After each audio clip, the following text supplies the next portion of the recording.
89.3 2GLF. You are now listening to Three Quirks and a Twerk at 89.3 FM. This is my station. Action. It's just insane and I love it. Entertainment. Hey guys, it's Selena Gomez. Hey, this is Ed Sheeran. Hey guys, it's Taylor Swift. Entrepreneurs. You need to learn this business, and this is the time to do it. And empowerment. Become an insider, so you have to know the rules before you get in the game. It's Friday. I can't believe that it's Freaky Friday. YB Moody, shake that booty and tune in to the voice of the continent. Okay, YB Moody, you want to shake that booty? It's 89.3 2GLF. What are you guys doing out there? What a crazy week it has been, and it's definitely in traffic. Don't you love Sydney traffic? Sydney is always amazing. First you have problems with the train, the bus, and now you got the problems with the motorway. So hopefully this weekend, everyone have decided who they're going to vote for, whether it be the Liberal, Pauline Hanson, Labor, or the Libertarian Party, whoever it is. Make sure you guys and girls read the damn policy to make sure that the next party that's coming in to support and get voted into Australia looks after Australia, look after the creative industry, and also look after the small business as well. Let us know your thoughts about the election for Saturday, but can I say, guys, it is bloody crazy out there. It's getting dirty, it's getting nasty, and that's what politics is always about. It shouldn't be like that, but you know what? Damn, it's been like that for such a long time. Now, Anne is on her way, but you know, we've got a fabulous gentleman that's in the studio with us today. Adam Scougall from Design. You are joining the Three Quirks, 89.3 2GLF. How are you, brother? Good, Davey. How are you? I am good. Can I say you look very sharp? I love the hat, and the colour is blue. It's my favourite colour. Well, thank you very much. I'm glad it's your favourite colour. Yes. And what's your thoughts about the election at the moment for Saturday, the 3rd of May? Your thoughts about the election, Adam? Well, I think we're at a time where we really need to make some strong decisions. I think I don't like to get into politics because I don't want to get in trouble with certain people. But Yes. I put it this way: I echo your thoughts in terms of just our focus on, I think, where we want to go this year, and you know, I think we need to be mindful of making the right choice tomorrow and be thoughtful about it rather than just ticking a ballot. I think you're right, Adam, because at the end of the day, the business community is what makes the world go around. It makes Sydney go around. It makes Melbourne go around. It makes Australia go around. And for the last few years, we wanted to see a good leader that's not afraid to go there and make that decision. Agreed. Don't bloody procrastinate. Make the damn decision. And as long as you think that you're doing the right thing, people will back you up. Yeah. Right. Totally agree. So you've been in business, Adam, for what, 15 years?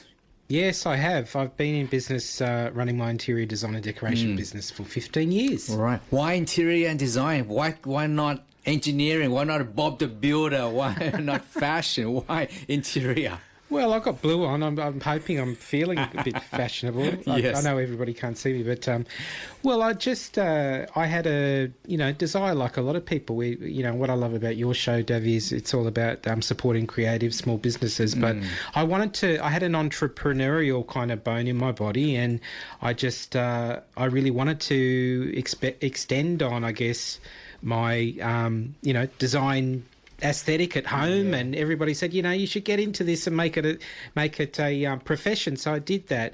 I set up an ABN, sole proprietor, sole trader, and that was 2010. So with 2025, I really needed my creative side to be fulfilled. That was the main thing. But when you were saying that you wanted to share these creative bones of yours, your family, were they happy with that decision, or was that like a challenge for you to get that out there so that your family accept what you wanted to do?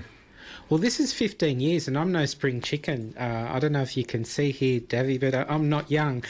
Really? No. I thought you were, 19, 20? Oh, yeah. So 51 years of age sitting here in this chair. So I was late 30s before I started to even consider this. So it sort of didn't really, it was kind of my choice. But it's not the only thing I do. It's one of the things I do. I think diversifying your income is important, especially in this industry. So... but yeah, it's a decision I made in my late 30s. So a sound decision that I own. Any regrets though? Because I mean, this is a very late decision that you decided to go into interior design. Was it any regrets on the way? Was there any pros and any challenges on the way for you? Oh, absolutely. Definitely pros and definitely cons and definitely lots and lots of challenges all the time. So give me five good pros that you enjoy about your business.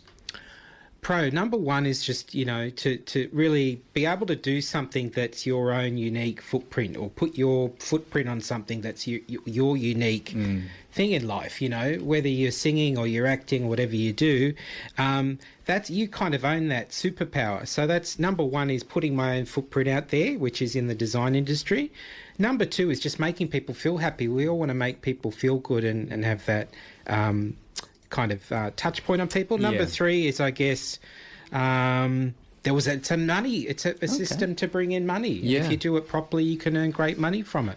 I know I need to produce two more. Yeah. I think just personal fulfillment might be the fourth one. Okay. And then the fifth one is, being able to show all that. And I think be public about it, be visible. I've had a lot of my work published, so that's, be visible about what you do and don't hide in the corner. Show people what you can do and be proud of it. Yeah, you're funny you're saying that. Show your superpower. A lot of people think that if you're showing your superpower, then you're very egotistic, or you're showing off.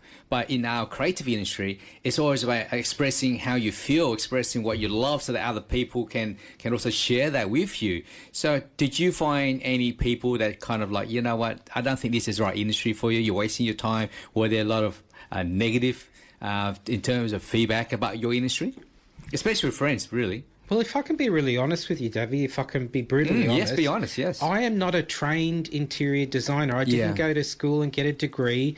I really just, I did a short course in 2009, and then what I do is I hire the people that can do the stuff that I can't Smart do. man, I like that. So people have said to me, you should be an interior designer with a design degree, gone to uni, and if you're not that, you're no good.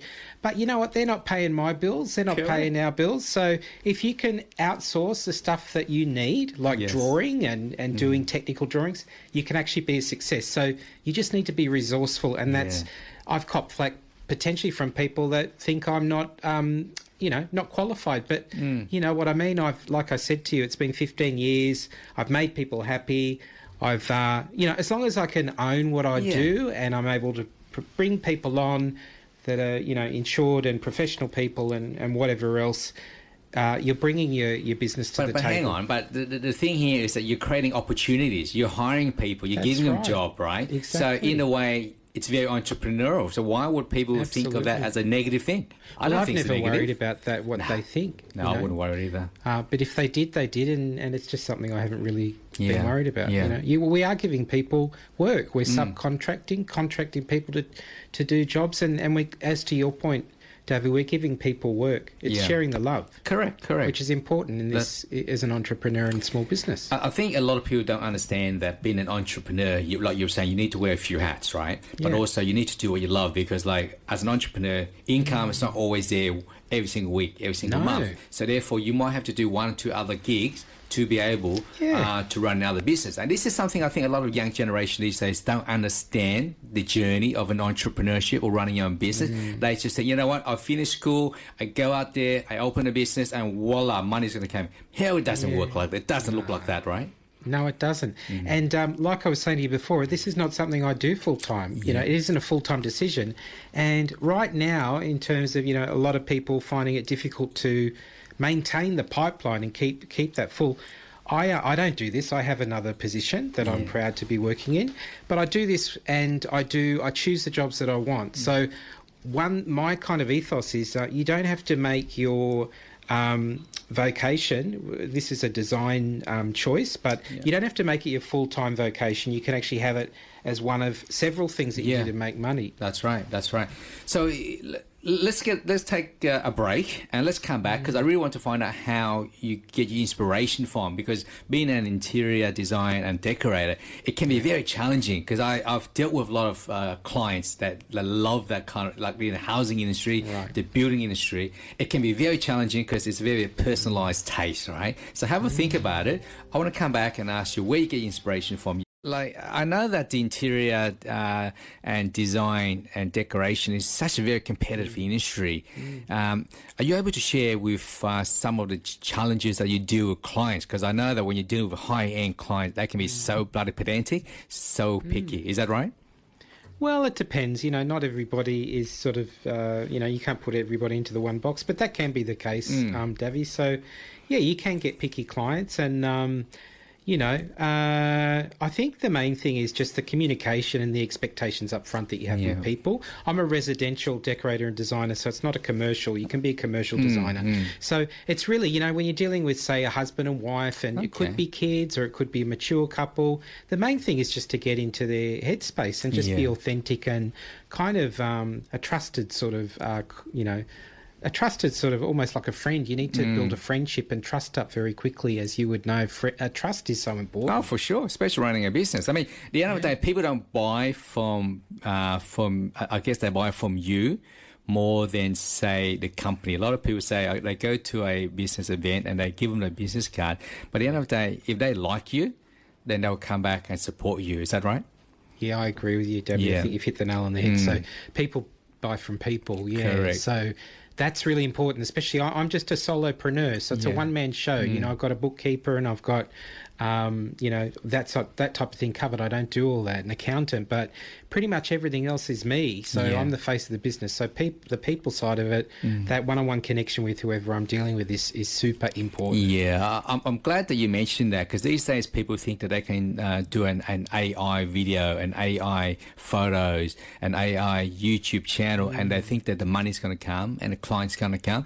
I find that very distasteful, and I find that kind of to me, there's no personalised service there. So if I were to go and look for an interior or someone who can design my house, then I want to see you telling me your story, walking around, showing me your design, then say some random AI video that's done. And I'm thinking that, to me, that doesn't really sell. You know what I'm saying? Are you finding that as a challenge for you? Yeah, that's interesting you brought that up, Davey, because I was looking at these apps, they're all over Instagram, how you can do, here's a before of your room. Yes. And you just click this app and you choose, modern or whatever, or Art Deco, and then it just gives you an after. But correct, like you were saying, AI can only kind of produce so much. I mean, if you've got some antique or a set of things that you've been passed down from your family, you really need a real person in there to work out how that piece is going to incorporate with the new stuff you want to buy and the colour palette. So AI can go so far. I use AI for newsletter creation of newsletters and emails. I tell it what I want to tell it in terms of the angle, and then it helps me create the structure, but it's not going to be my brand voice. I still have to add that in. Are you fearful of AI? Will it replace you in, say, another 20 years' time? No, I don't think so, because to your point, it's all about people, and I agree. At the end of the day, we need to look into each other's eyes at some point, and we need to feel a connection there. Yeah. I don't think AI is a risk at all. I think we should just embrace kind of what we can take from it, make use of it, but I'm not worried about it taking over. Yeah, I think a lot of, you're right, I think a lot of business summits are really pushing and honing in on AI technology and robotic. Look, I can see the good side to robotic, but also in terms of AI, I feel that it's overhyped. If anything else, I think it's just going to die out, because you're right. At the end of the day, we human, we need that connection. We love the communication. We need to sit here and talk to each other. I think people will miss that. But again, it's the corporation that's promoting AI. So let's go back to your business though, right? Where do you get your inspiration from? And you give us an example. What would you do when you first walk into a house? How would you assess whether someone needs to redo the whole house in terms of the blinds, the bed sheets, the tables? Yeah, good question. So I normally have like a discovery call. It's called a discovery call. So I really want to get the information from who I'm speaking to about, how much have you got to invest? That's important up front, because we can talk about, blue sky wish list. I want to do this. I want to change the kitchen. I want to do the bathroom.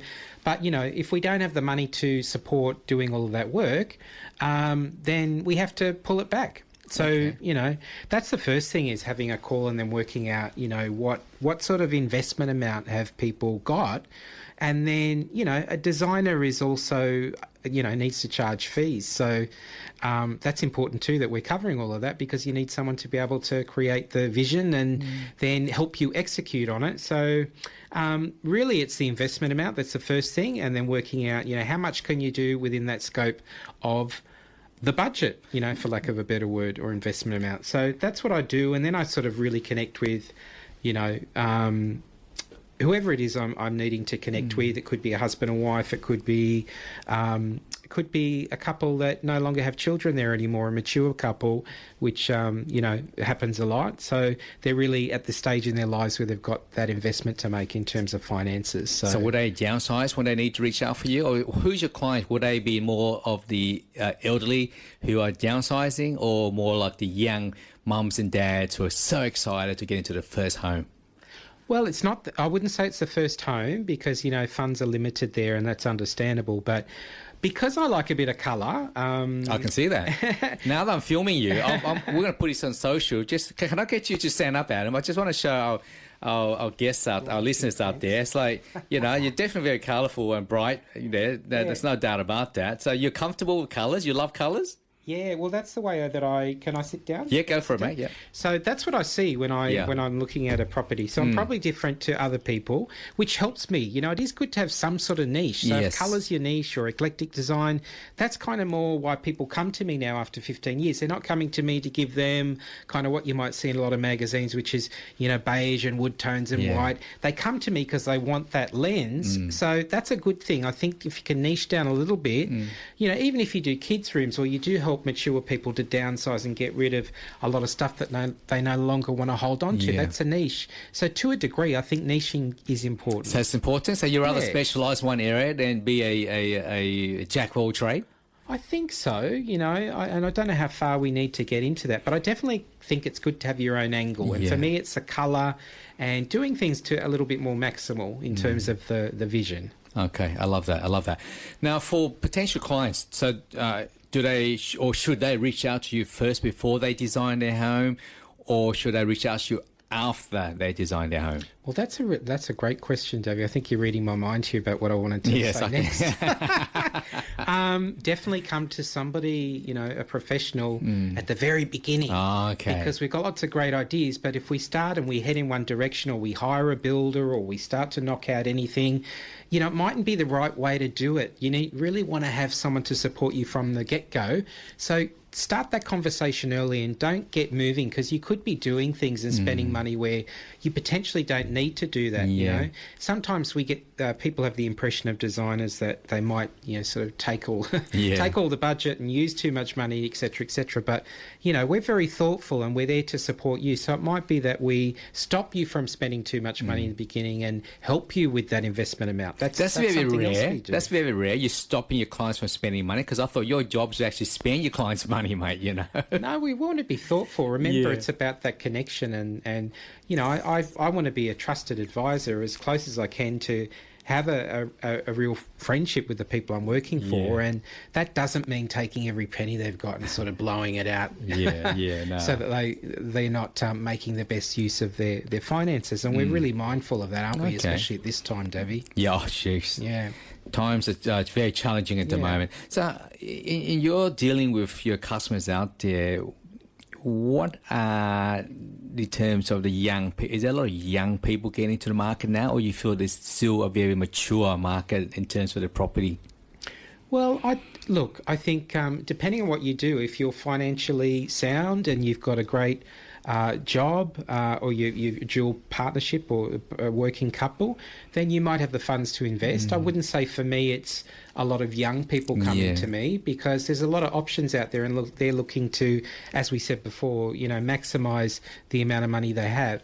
I'm finding it's people that they might have gotten, this is true, they might have got an inheritance, and that happens. Or they've downsized. You said we're talking about downsizing before. Yes. So they're downsizing. They had a big house with their children. Just recently, I worked for a couple like this. And then they've sold that big house, on the north side of Sydney. And they've moved into, just recently, a couple, they moved into Surrey Hills. Yeah. They wanted to be loving apartment living. So that's the type of client. They're not necessarily younger people, I'd say. Maybe mature. Yeah, Or you know, downgrader? 50s, in the 50s, maybe older, 40s, 50s. I'd say that's the demographic that come to me. No, that's Age group, amazing. maybe. Okay. Oh, thank you so much for that, Adam. We're going to take another break. We're going to come back, have a chat to you.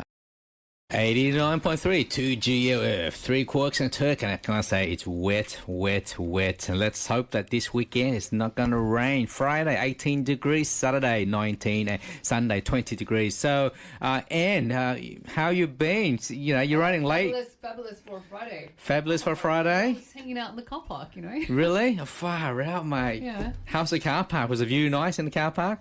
Oh, well, if I looked in and I saw you guys. Oh, it's did a you? great view, Can you right? see? Yeah. Where? Oh, mate, I didn't realise that. Sheesh, there you How go. are you guys going for a Friday? Mate, it's good. It's good. Adam is really interesting character because, like, you know, he started his career in his 30s, right? And for him, it was like a journey that he's passionate about, and he's still doing it. You know, and that's really good. And we talk about entrepreneurship. Persevered, huh? Correct. And resilience. He's showing resilience because a lot of people think entrepreneurship is like you quit your full-time job, you go out there and you think the money's going to roll in straight away. That's not the case, right, Adam? That's not the case at all, right? Well, look, I just think that it isn't the easiest industry. I think there's always feast and famine. Any small business owner knows that. But particularly in this industry, you've either got too much work on or you've got not enough. Yes. So as I was saying before, it's not the only thing I do. I've got a few things I do. So I think it's good for you to have, you know, I think it's good to have a backup to any sort of creative pursuit. So you've got your hands in design, architecture Yeah, and design? not architecture. So I'm a residential interior designer and decorator. Right. Yeah, so that's what I've been doing for 15 years. But, you know, I'm doing all sorts of things. I mean, I still have a position. I still have actually a corporate position. Yeah. So, but I think it's smart. You know, I think as a smart business owner, it's people think you've got to go hard or go home and throw everything away, and then, you know, 5 minutes later you're wondering how you're going to pay the bills next week. But so I do a couple of projects a year. Okay. But at this point, it's because of the way I've built up my, you know, email list and the people that I come back to that refer me. It's kind of, I'm picking the jobs that I want to do. And, you know, it works out for me. That's the way that I work. And I think for me, it's a smart way for me. It may not be the kind of setup for other people, but I enjoy it that way. I don't want to feel like I'm kind of not sure where the next job's coming from and to I pay think that's the really important mortgage. because we always, you know, touch on entrepreneurship and how, you know, some founders like to go all out, whereas other founders think, okay, well, maybe I should, you know, keep my corporate job as well as continue to pursue my creative pursuits. That's really important because, like you said, you know, if you don't have that, you know, steady income, you're always constantly chasing for your next dollar. And this is what we've been talking all the time, right? This is what we're talking about over the years, point, right? Anna. And a lot of people, they decide to quit their daytime job and start their side business, and then a year later, how are you going? Oh, they shut it down because you need money to make money. Right? Correct. That's correct. So you got to start somewhere, right? Yeah, absolutely. Yeah. So Adam, tell us something that's very interesting, right? It's like one of the worst clients that you have to deal with, because I know that in this industry you get a lot of that. So can you share with us one of the most I guess irate customer, the worst case scenarios that our listeners can understand, that it's not all hunky dory or bed of roses in your industry? Yeah, that's a good. I've got to be careful what I say, Davey. But do you know what? We think sometimes it's great to have a client that has no like limitless budget. So, you know, I had a client a few years ago that had the house, you know, right on the harbour, and I thought this is going to be amazing. It's going to be a wonderful experience. All these referrals, but that particular client was the person that wanted to spend the least amount of money, and they didn't want to spend. True. They wanted to spend money in certain areas, but they certainly didn't want to pay for a lot of my design fees. And I've got a business to run, so, you know, where we think that people, you know, with this huge harbour home potentially are going to be the cash cows and give us all of this that's money. Why it's got the huge harbour home. That's correct, because they're tight ass. That's why they're saving their money to buy the harbour home. That's correct. I get it. You know? Anne and I were tight ass too. Don't worry. I think she's bigger than me. But that's the myth, is that, you know, you want to go for these high-end clients. Yes, and that's then right. A lot of the time it's the regular Joes that have got, you know, they've I don't know, sold a house and they're downsizing, and they might just have, you know, 100 grand or even 50 grand or whatever to do something. A lot of the times they're the better client because that they really value that investment in what they're doing. And, they value you. Every situation is unique, but it's definitely a myth that, high-end clients with lots of money are going to also spend lots of money on your design fees. That's kind of a myth. Yeah. So you've been in the industry for 15 years, right? Yeah. You would have seen, lots of stories, ups and downs. Mm-hmm. How did you, I guess, start working in the industry? Was it, a side hobby? Yeah, definitely. Yeah, and it was a side hustle, I guess you call it. So I did some study at a college in North Sydney called the International School of Colour and Design in 2008, 2009. And then it's just like everybody else, I guess, sole trader, ABN number. And then I just started to kind of hustle and family friend then gave me her apartment to do, and then it's kind of like Chinese whispers. It's the one person tells another, and that's really the way it works in my space. Is word that of mouth, isn't it? It's so refer. important. Yeah. Well, I think word of mouth works in every industry. Of course. We love to do digital marketing, and I know that's great. But typically, before the internet, how did businesses operate? Correct. It was always word of mouth. Yeah, and we touch. You miss out on this, Amber. We touch base on the fact that how important it is to build a human connection, right? And let me give you an example. My business, I never advertise. I have never advertised my business at all. It's always been word of mouth, and the work that we do is referred to another person. And that's been nearly 7 years now.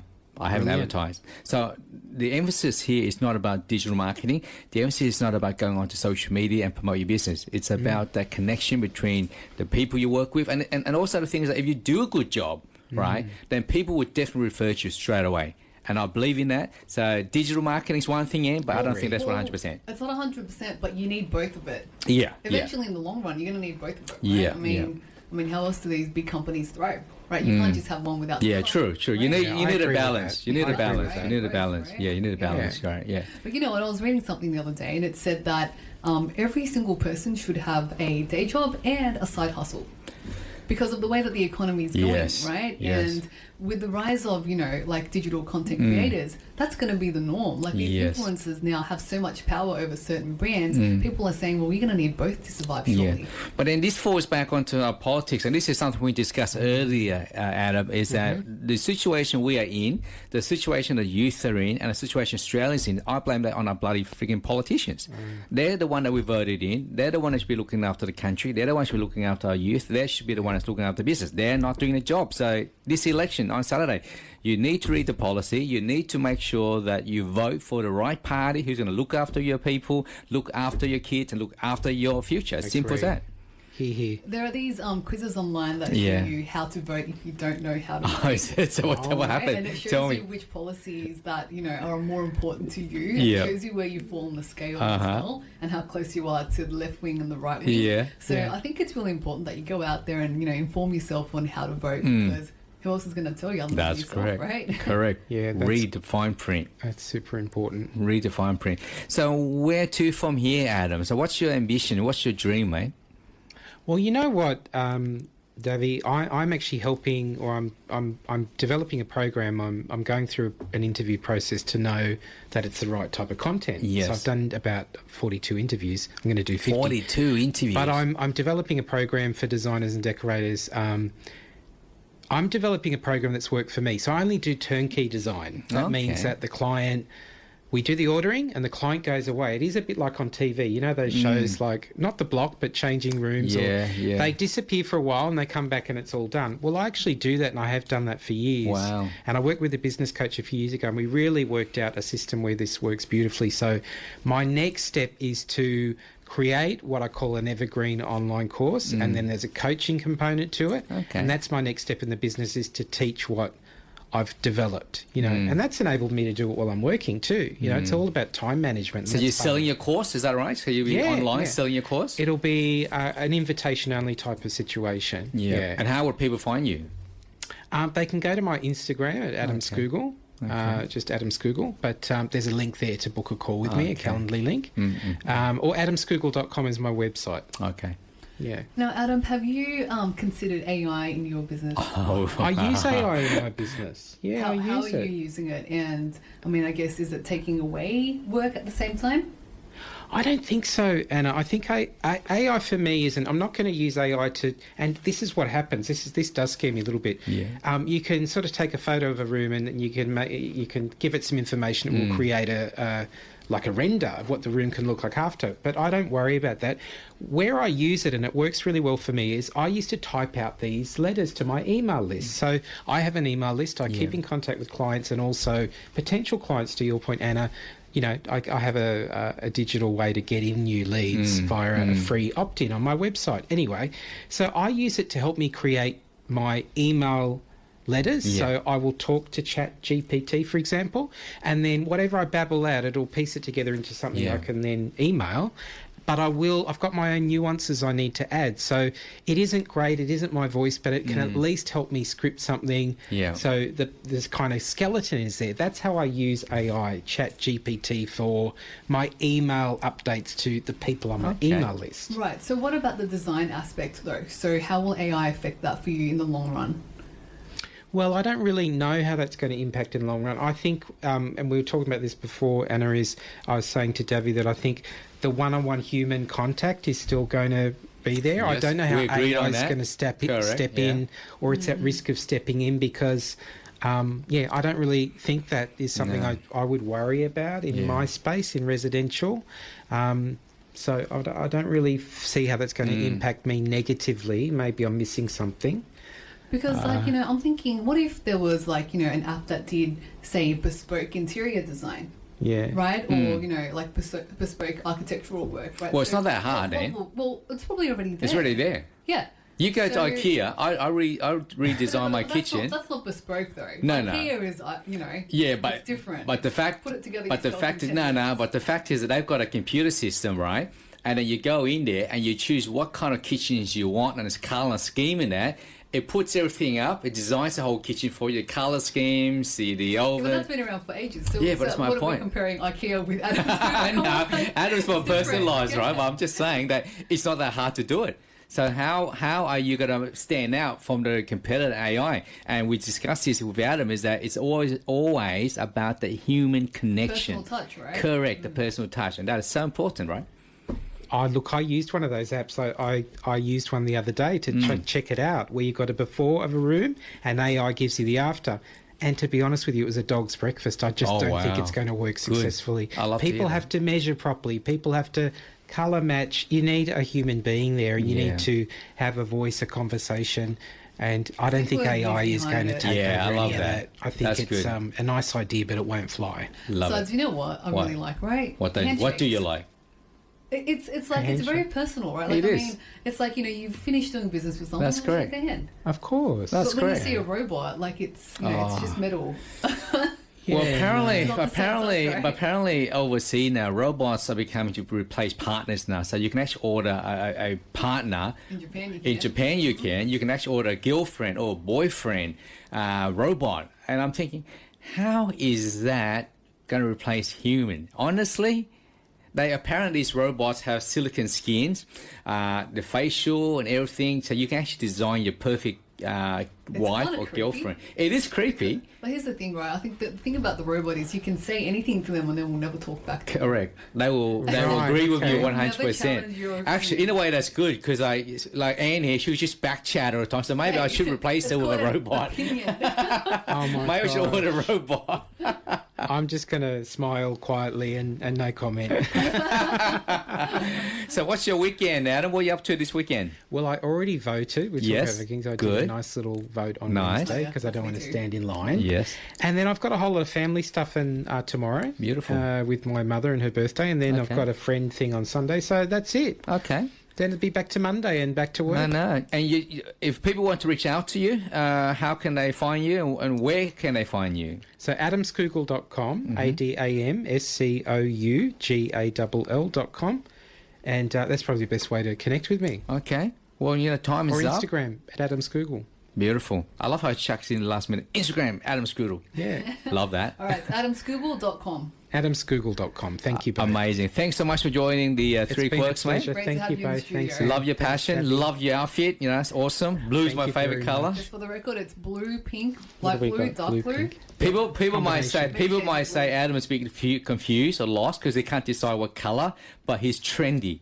That's He's good very colour creative. They're complementary colours. Correct. Yeah, Correct. They're not complementary clashing.